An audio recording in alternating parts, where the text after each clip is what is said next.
Good day, ladies and gentlemen. At this juncture, we are going to present to you our study titled A Nutrient Intake Analysis on the Daily Food Consumption of the Junior High School Students in Taguig Science High School.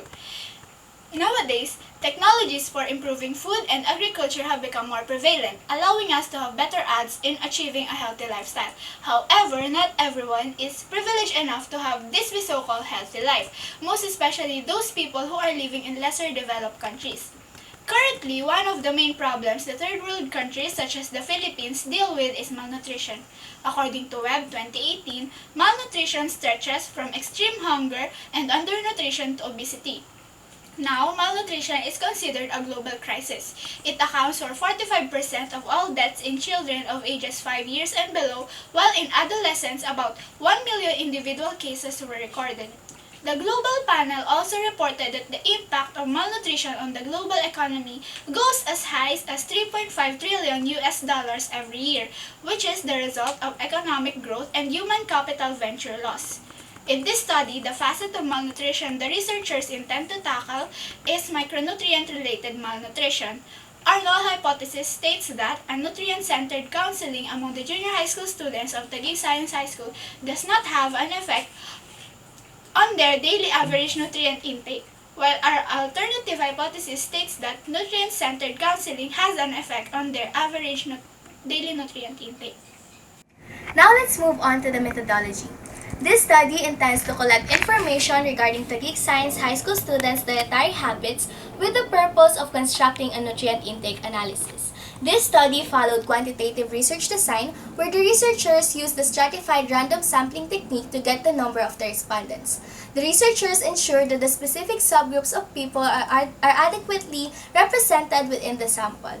After computing, the total number of the respondents are 92, having 23 students per grade level.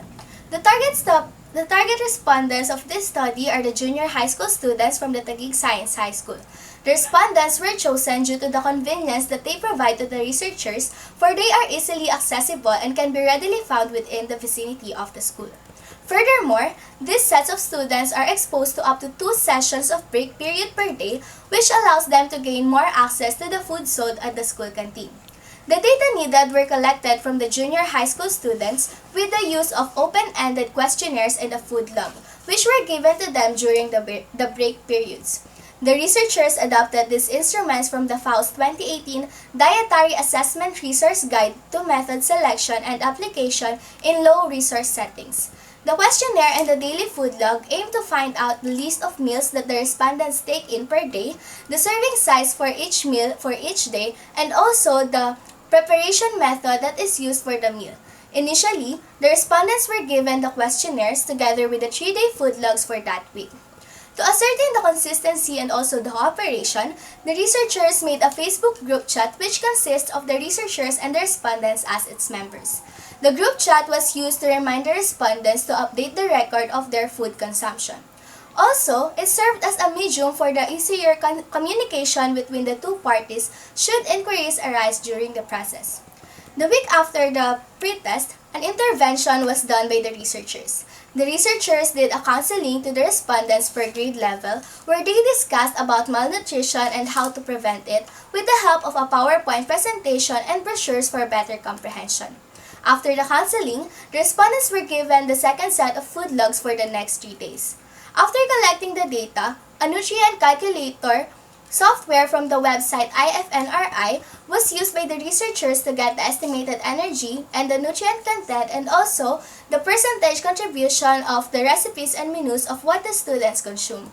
Then, the researchers used the dependent t-test as the statistical treatment to compare the average nutrient intake of the students before and after the intervention, and to determine if the counseling had an effect on the food intake habits of the students. The results were analyzed and interpreted for the findings and conclusion. So for the results of the study, using the two-tailed test, we determined that for the grade 7 to 9, the null hypothesis was rejected, which means that a nutrient-centered counseling among the junior high school students has an effect on their daily average nutrient intake. And the null hypothesis was accepted only in grade 10, which means that a nutrient-centered counseling among the students does not have an effect on their daily average nutrient intake. Now, let's proceed to the discussion of the results. Based on the data that were gathered by the researchers, the results showed that the nutrient-centered counseling among the junior high school students of Taguig Science High School have an effect on their daily average nutrient intake. Between the pre-test and the post-test conducted using the daily food log given to the respondents, the post-test have a lower mean compared to the average computed in the pre-test. However, this data does not necessarily mean that the respondents became unhealthy. Based on the observations of the researchers, unhealthy foods such as chips, sweets, soft drinks, etc. have a high calorie value in contrast to the fruits and vegetables consumed by the respondents. After the intervention, the daily food intake of the respondents drastically changed as they tried to eat healthy foods such as mango, salads, and etc. This caused a lower kilocalorie value during the post-test. This simply means that after the counseling, the students have a better diet.